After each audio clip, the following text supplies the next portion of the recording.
BBC Urdu के programme से अरबीन में खुशामदीद। हमारे लंदन स्टूडियो से मैं हूं आलिया नाज़की। वेस्ट इंडीज़ की टीम रवां बरस नवंबर में पाकिस्तान का दौरा करेगी। श्रीलंकन टीम पर हमले के बाद क्या ये पाकिस्तान में बैन अवी क्रिकेट की मुकम्मल बहाली की जानिब एक अहम कदम है? बांग्लादेश, इंडिया और नेपाल में बदतरीन सैलाब से बड़े पैमाने पर तबाही, सैकड़ों हलाक, लाखों नकल मकानी पर मजबूर। और स्कर्दू के करीब दुनिया की बुलंद तरीन सहराओं में से एक सरफरंगा में मुनक़िद होने वाली एक मुनफरिद cold desert rally.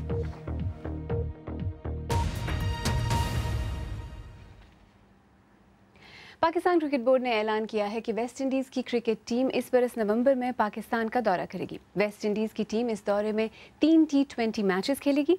West Indian team का दौरा आलमी क्रिकेट काउंसिल या ICC और वेस्ट इंडीज़ की सिक्योरिटी टीम के मुआयने से मशरूत है। लेकिन अगर ये दौरा प्रोग्राम के मुताबिक होता है तो गुज़श्ता 8 बरस में टेस्ट खेलने वाली किसी टीम का पहला दौरा पाकिस्तान होगा। सन 2009 में लाहौर में श्रीलंकन टीम पर शिद्दत पसंदों के हमले के बाद से आलमी क्रिकेट काउंसिल ने पाकिस्तान में बैन अवी क्रिकेट पर पाबंदी आयद कर दी थी। पाकिस्तान क्रिकेट बोर्ड गुज़श्ता कई बरस से मुल्क में बैन अवी क्रिकेट की बहाली के लिए कोशां था और इस साल के आगाज़ में पाकिस्तान सुपर लीग का फाइनल भी लाहौर में मुनक़्क़िद कराया गया था, जिसमें वेस्ट इंडीज़ के डैरन सैमी समेत कई गैर मुल्की खिलाड़ियों ने भी शिरकत की थी। और इसी मौजू पर मज़ीद बात करने के लिए इस वक्त कराची स्टूडियो से नामनिगार अब्दुल रशीद शकूर हमारे साथ बराह रास्त मौजूद हैं। शकूर, ये कितनी बड़ी खबर है पाकिस्तानी क्रिकेट के लिए? देखें, बहुत बड़ी खबर है पाकिस्तान क्रिकेट के लिए, पाकिस्तानी शायकीन के लिए, क्योंकि वो काफी अरसे से तरस रहे हैं इंटरनेशनल क्रिकेट को। पाकिस्तान की टीम मुत्तहिदा अरब अमारात में अपनी होम सीरीज खेलने पर मजबूर है। इस दौरान हमने सिर्फ जिम्बाब्वे की टीम को देखा जो यहां आके महदूद ओवर्स की क्रिकेट खेलकर गई, लेकिन उसका कोई ज्यादा इम्पैक्ट नहीं हुआ। उसके बाद फिर पाकिस्तान सुपर लीग का जो फाइनल हुआ था लाहौर में, उसने एक राह हमवार की कि पाकिस्तान इंटरनेशनल क्रिकेट की मेजबानी दोबारा कर सकता है और कोशिशें काफी अरसे से जारी थी। इस सिलसिले में इंटरनेशनल क्रिकेट जो ICC की टास्क फोर्स के जो सरबराह हैं जाइस क्लार्क से पाकिस्तान क्रिकेट बोर्ड मुस्तकिल राब्ते में था कि एक इंटरनेशनल 11 को पाकिस्तान लाया जाए। तो अब पहली कड़ी के तौर पर इंटरनेशनल 11 पाकिस्तान आएगी वर्ल्ड 11 सितंबर में, और उसके बाद उस दौरे की कामयाबी के बाद फिर मुनसिर होगा कि श्रीलंका की टीम और वेस्ट इंडीज की टीम पाकिस्तान आए। शुक्र, आपने वर्ल्ड 11 का जिक्र किया, श्रीलंका की टीम के दौरे की बातें भी हो रही हैं, तो इस सब के लिए जो सिक्योरिटी इंतजामात होने चाहिए, क्या वो किए जा रहे हैं? आपको क्या लगता है? जी हाँ, बहुत संजीदगी से पाकिस्तान क्रिकेट बोर्ड इस सिलसिले में कोशिश कर रहा है। और जब पाकिस्तान सुपर लीग का जो फाइनल हुआ था तो उसमें पाकिस्तान क्रिकेट बोर्ड ने मदऊ किया था। कुछ ICC के जो गैर मुल्की एक्सपर्ट्स हैं, सिक्योरिटी माहिरीन, वो यहाँ आए थे और उन्होंने अपनी रिपोर्ट्स जो थी वो पाकिस्तान क्रिकेट बोर्ड को दी थी। और वही रिपोर्ट्स अब पाकिस्तान क्रिकेट बोर्ड ने पंजाब हुकूमत से शेयर की हैं और सिक्योरिटी के मामला जो हैं उस वक्त बातचीत चल रही है। और पंजाब गवर्नमेंट ने भी पाकिस्तान क्रिकेट बोर्ड को ग्रीन सिग्नल दिया है कि आप जो है ये मैचेस कराएं, हम आपको मुकम्मल सिक्योरिटी फराहम करेंगे। इस सिलसिले में ICC की जो मंजूर शुदा एक इंटरनेशनल सिक्योरिटी कंपनी है जिसमें बैनुल अक़वामी सिक्योरिटी एक्सपर्ट्स हैं, वो भी पाकिस्तान आ रहे हैं। बिल्कुल, तो ये सारी चीजें शुक्र, आपने पंजाब गवर्नमेंट का जिक्र किया, लेकिन एक ही शहर में सारे मैचेस हो रहे हैं ऐसा लगता है। कराची में भी इंटरनेशनल स्टेडियम है, उसका इस्तेमाल क्यों नहीं किया जा रहा? इस वक्त सिचुएशन ये है कि पाकिस्तान क्रिकेट बोर्ड नहीं चाहता कि जो गैर मुल्की टीमें आएं यहाँ पे उनको ज्यादा ट्रैवलिंग कराई जाए। तो वो चाह रहे हैं कि कम वक्त में आएं, 3-4 दिन यहाँ ठहरें, 1-2 मैच हों, 3 मैचेस हों और यहाँ से फिर वो खेलकर चले जाएं। ज्यादा वो रिस्क लेने के लिए तैयार नहीं है। और दूसरी एक जो सबसे बड़ी वजह है कि इस वक्त कराची का जो नेशनल स्टेडियम है वो बहुत बुरी हालत में है कि यहाँ पे सिर्फ डोमेस्टिक क्रिकेट भी जो है वो बड़ी मुश्किल से होती है। तो अब पाकिस्तान क्रिकेट बोर्ड को मुस्तकबिल करीब में ये सोचना पड़ेगा कि सिर्फ लाहौर ही नहीं, कराची भी एक अहम शहर है, सेंटर है, तो यहाँ पे भी जो है। कराची से अब्दुल रशीद शकूर, हमसे बात करने का बहुत बहुत शुक्रिया। आइए अब दीगर अहम मौज़ूआत पर एक मुख्तसर नज़र डालते हैं। अमरीकी जंगी बहरी जहाज़ USS जॉन मकेन की सिंगापुर के नज़दीक ऑयल टैंकर से टक्कर के नतीजे में हमले में शामिल 5 अफराद ज़ख्मी हो गए हैं और 10 लापता हैं। अमरीका, मलेशिया और सिंगापुर की जानिब से इन 10 लापता अफराद की तलाश जारी है। स्पेन की पुलिस ने तस्दीक की है कि बार्सिलोना में 13 अफराद को गाड़ी के नीचे कुचलकर हलाक करने वाला शख्स मराकशी निजाद यूनुस अबू याकूब था और इसकी तलाश पूरे यूरोप में जारी है। हुक्काम को खदशा है कि यूनुस अबू याकूब शायद वारदात करने के बाद स्पेन से बाहर चला गया है। स्टार फुटबॉल खिलाड़ी नेमार ने अपने साबिका क्लब बार्सिलोना के बोर्ड ऑफ डायरेक्टर्स पर तनकीद करते हुए कहा है कि वो बार्सिलोना क्लब के बोर्ड से खुश नहीं और इस बोर्ड में मौजूदा लोगों से बेहतर लोग हो सकते हैं। याद रहे कि ब्राजीलियन खिलाड़ी ने इस माह के शुरू में 200 मिलियन पाउंड की रिकॉर्ड फीस के एवज पेरिस सेंट जर्मेन के साथ मुआहदा किया था।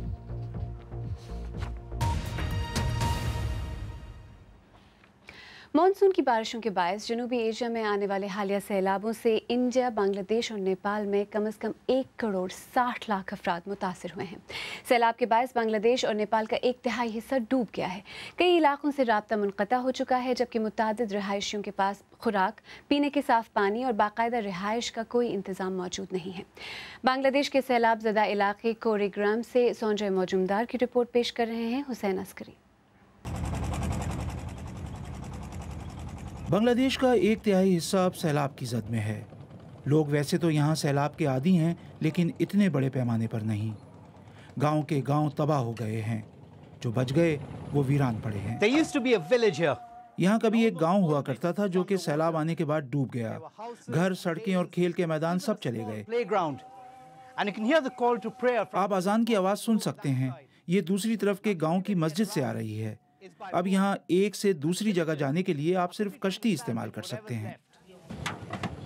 जब आपके पास कुछ नहीं बचता तो छोटी से छोटी चीज़ भी कीमती लगती है, जैसा कि पानी में तैरता हुआ ये मैट्रेस। ये जगह कभी नूर हुसैन का घर हुआ करती थी। वो बताते हैं कि कैसे अचानक एक रात पानी सब कुछ निकल गया। मैंने अपने भाई और भाभी को बचाया और फिर कुछ कपड़े लेने घर वापस आया, लेकिन तब तक देर हो चुकी थी और वापसी का रास्ता बंद हो गया था। मैंने रात एक पेड़ पर गुजारी। लेकिन कुछ लोगों को अपना घर बार छोड़ना गवारा नहीं था। अनवारा बेगम 9 माह की हामला थी। उनके बच्चे की पैदाइश उनके घर के अंदर पानी के बीच हुई। हमारा कमरा पानी से भरा हुआ था, पलंग तक पानी आया हुआ था। कुछ समझ नहीं आ रहा था। हमने बिस्तर पर कागज बिछा दिए ताकि बच्चा गीला ना हो। पानी की बुलंद होती हुई सतह की एक बड़ी वजह भारतीय इलाकों से बड़े पैमाने पर दरिया के पानी का आना है और बांग्लादेश इस पानी की भारी कीमत अदा कर रहा है। बच जाने वाले लोगों में मायूसी देखी जा सकती है। इमदादी टीमें साफ पानी की बोतलें फराहम कर रही हैं, लेकिन उनकी मिकदार नाकाफ़ी है। खुश्क ज़मीन इन लोगों के लिए कम पड़ती जा रही है और सैलाब के रुकने के आसार दूर दूर तक दिखाई नहीं दे रहे। संजय मौजूमदार की रिपोर्ट। और इसी बारे में मजीद बात करने के लिए नेपाल के दारुल हुकूमत काठमांडू से बजरिए स्काइप हमारे साथ मौजूद हैं BBC वर्ल्ड सर्विस के माहौलियात के रिपोर्टर नवीन सिंह खड़का। नवीन, नेपाल, इंडिया और बांग्लादेश में सैलाब से होने वाली इतनी बड़ी तबाही, इसकी बुनियादी वजूहात क्या हैं? देखिए, सबसे पहले तो जितनी बरसात हुई है वो बहुत ज़्यादा कम टाइम में, कम समय में जितनी ज़्यादा बरसात हुई है, सबसे बड़ी वजह तो यही है। लेकिन उसके साथ ही साथ जो प्रिपेयर्डनेस, जो तैयारी होनी चाहिए थी और इसके लिए जो डिफेंस जो है, नेचुरल डिफेंस जो है, वेजिटेशंस, जंगल जो कट रहे हैं, ये सब कॉम्बिनेशन है। जो लोग क्या कर रहे हैं, सरकार जो तैयारी नहीं कर रही है, और आपने जो बताया मौसमी तदालियात, ये कॉम्बिनेशन जो है, इसकी वजह से ये हद तक जो डैमेजेस हुए हैं। अच्छा नवीन, ये भी कहा जा रहा है कि इन ममालिक में शहरी और देही इलाकों में जो असर पड़ा है इस सैलाब की वजह से, उसमें भी फ़र्क है। इसकी क्या वजह है? देखिए, शहर में जो दिखा जा रहा है, वैसे तो बरसात शहरी या जो गांव है वहाँ 2 ही जगह पर ज़्यादा बरसात, जैसे कि मैंने कहा, कम टाइम पर। लेकिन शहर में जो है वहाँ की जो ड्रेन सिस्टम जो है उसमें ध्यान नहीं दिया जा रहा और इसीलिए जो है पानी का बहाव जो है, पानी बाहर नहीं जा पाता। तो इसीलिए वहाँ सबसे बड़ा प्रॉब्लम ये है। इंडिया में भी यही दिखी, पाकिस्तान में यही मसला है, बांग्लादेश में और नेपाल में भी यही दिखा जा रहा है। लेकिन आप गाँव में जाएँ तो वहाँ कुछ फ़र्क चीज़ है। वहाँ जो है पानी, नदियाँ जो है उनकी बहाव, क्योंकि जो थोड़ी समय में जितना ज्यादा बरसात होता है और इसकी वजह से जो नदियां फटते हैं, बाहर आते हैं, इसकी वजह से बाढ़ वहां ज्यादा आता है। अच्छा नवीन, नेपाल और इंडिया में पानी का तनाज़ा भी चल रहा है, उसके बारे में हमें बताएं, उसकी वजह क्या है? देखिए कई जगह पर जो है सीमा है वहाँ नेपाल और भारत के, तो कई जगह भारत के कुछ स्ट्रक्चर्स बनाए गए, उसे बंड कहते हैं, बंदा कहते हैं, उसकी वजह से जो है पानी दक्षिण की ओर नहीं जा पाता। तो इसीलिए भारत की ये कहना है कि ये बहाव मत रोको, इसकी वजह से यहाँ यहाँ डुबान रहता है, लोग गांव जो है वो डुबान में रहते हैं। ये है, और ये मसला काफी साल से चल रहा है और सरकार कहती कि ये उनसे बात उठाएंगे। अब क्या होता है ये देखना बाकी है। काठमांडू से नवीन सिंह खड़का, हमसे बात करने का बहुत बहुत शुक्रिया। आप BBC उर्दू का प्रोग्राम सरबीन देख रहे हैं। प्रोग्राम में आगे चलकर देखिएगा, इंडिया की तकसीम और पाकिस्तान बनने के 70 साल बाद आज भी कई लोग अपने पुरखों का घर देखने को तरसते हैं। और आपको दिखाएंगे रवा माह स्कर्दू के करीब मुनक्किद होने वाली कार रैली, जिसमें मुल्क भर से ड्राइवर्स ने शिरकत की। ये सब एक मुख्तसर वक्फे के बाद, हमारे साथ रहिएगा।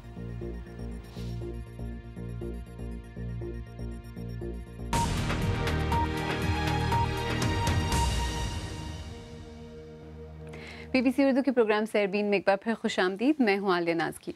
इंडिया की तकसीम और पाकिस्तान बनने के 70 साल बाद आज भी कई लोग अपने पुरखों का घर देखने को तरसते हैं। BBC उर्दू के रज़ा हमदानी की वालदा बंटवारे के वक्त इंडियन पंजाब के शहर फिरोजपुर में रहती थीं। रज़ा अपनी वालदा को उनका घर दिखाने के लिए इंडिया ले जाना चाहते थे, लेकिन उन्हें वीज़ा नहीं मिला। तो BBC हिंदी की इशलीन कौर ने फिरोजपुर में रज़ा की वालदा के बचपन का घर ढूंढा, जो कि आपने पिछले प्रोग्राम में देखा। आज देखिए कि क्या इशलीन के दादा सरदार उजागर सिंह का आभाई घर, जो कि फैसलाबाद में था, रज़ा ने ढूंढ निकाला या नहीं। गोबिंदपुरा ना भाई गुरजीत सिंह जी है सन। हाँ जी, हाँ जी। उन्होंने पिता का नाम गोबिंद सिंह। इंडियन पंजाब में इशलीन के दादा उजागर सिंह और उनकी बहन अपने बरसों पहले छोड़े हुए घर को देखने के लिए तरस रहे हैं। उनकी ये तमन्ना पूरी करने मैं उनके शहर लायलपुर यानी फैसलाबाद पहुंचा। उनको घर दिखाओ ना साडा। सत श्री अकाल जनाब। सबसे पहले मैं वकीला दी गली गया, जहां उनका पहला घर था। ये गली उस वक्त कैसी थी? गली वो कहते ने मकान दे आले दुआले कुछ नहीं सीगा, साडा मकान विचकार सीगा। गली में एंटर होते थे ना, तो एक भट्टी थी जो दाने दाने बुनता था, उसके आगे 3 मकान थे, चौथा मकान हमारा था। उनका घर तो मैंने तलाश कर लिया, लेकिन मौजूदा मालिक मकान ने हमें घर के अंदर जाने से मना कर दिया। असल हालत में ही है। अच्छा,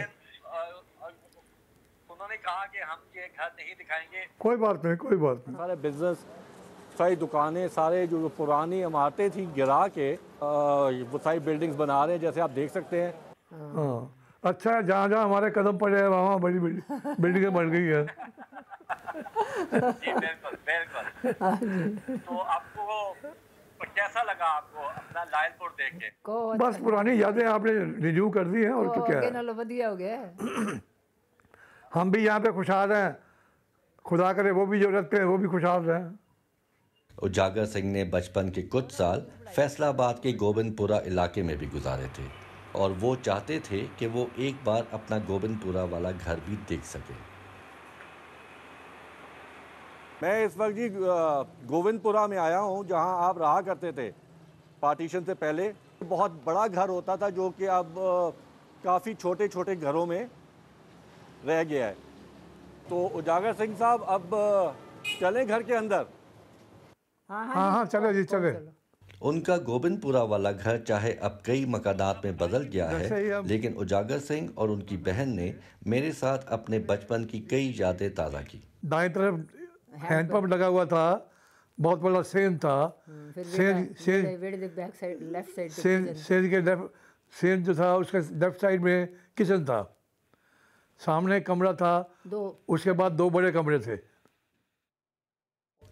इस घर का एक बड़ा हिस्सा तोड़ा नहीं गया, और अब यहाँ कपड़े का काम होता है। अंकारी दिखा रहे हो, ये छोटी छोटी कटिंग क्या पड़ी हुई है, कपड़े हैं क्या? 70 साल बाद लायलपुर मुकम्मल तौर पर तब्दील होकर फैसलाबाद तो बन चुका है, लेकिन इस शहर के लिए सरदार उजागर सिंह की मोहब्बत और यादें अब भी ताज़ा हैं। आप वीज़ा दिलवाओ, अभी आ सकते हैं। वीज़ा भेज दो, आ जाएंगे। अगर वीजा होता तो मैं अपनी वालदा के साथ भी आया होता जी। खुदा करे आप भी मिलो हमें आके। होपफुली यस जी। ठीक है, खुश रहो भैया, बहुत अच्छा लगा। ठीक है, बहुत बहुत शुक्रिया। माय ग्रेटिट्यूड्स। खुदा आपको खुश रखे और आपके बच्चों को भी। बहुत शुक्रिया। आराम है। रज़ा हमदानी ने फैसलाबाद में सरदार उजागर सिंह का आबाई घर ढूंढ ही लिया। और अब स्कर्दू चलते हैं, जहां से 20 किलोमीटर दूर दरियाए सिंध के किनारे दुनिया के बुलंद तरीन सहराओं में से एक सरफरंगा में 18 से 20 अगस्त तक एक मुनफरिद कोल्ड डेजर्ट रैली मुनक्किद हुई, जिसमें मुल्क भर से 100 के करीब मुहिमजू ड्राइवर्स ने हिस्सा लिया। तफसील के साथ नामनिगार जफर सईद। स्कर्दू के करीब वाक़े सरफरंगा में अपनी नौइयत की पहली कोल्ड डेजर्ट जीप रैली की नुमाया खुसूसियत ये है कि ये 7,500 फुट की बुलंदी पर मुनक्किद की जा रही है। सरफरंगा सहरा भी आम सहराओं की तरह नहीं है, बल्कि इसके एक तरफ दरिया सिंध बहता है तो साथ ही इसकी रेत पर चारों तरफ से बर्फ से ढकी चोटियों का साया पड़ता रहता है। इस रैली में हिस्सा लेने वाले मुहिमजू ड्राइवरों ने इसके लिए ख़ास तौर पर गाड़ियाँ तैयार की हैं। यहाँ पे क्योंकि हाइट ज़्यादा है तो आप समझ लें कि 30% से 40% आपकी पावर कम हो जाती है। ट्रैक काफ़ी चैलेंजिंग है, तेज़ सेक्शंस भी हैं, सख्त सैंड भी है जिस तरह अभी हम खड़े हैं जिस पे, और बाज़ जगहों पे बहुत नरम भी है। उधर ये अगर आपकी स्पीड अच्छी है तो फिर आप निकल जाएंगे, अगर आपकी स्पीड कम है तो आप धंस सकते हैं। इस किस्म का इवेंट इस इलाके के लिए अनोखी चीज़ है, इसलिए इसे देखने के लिए मकामी लोगों का जोश व खरोश दीदनी है।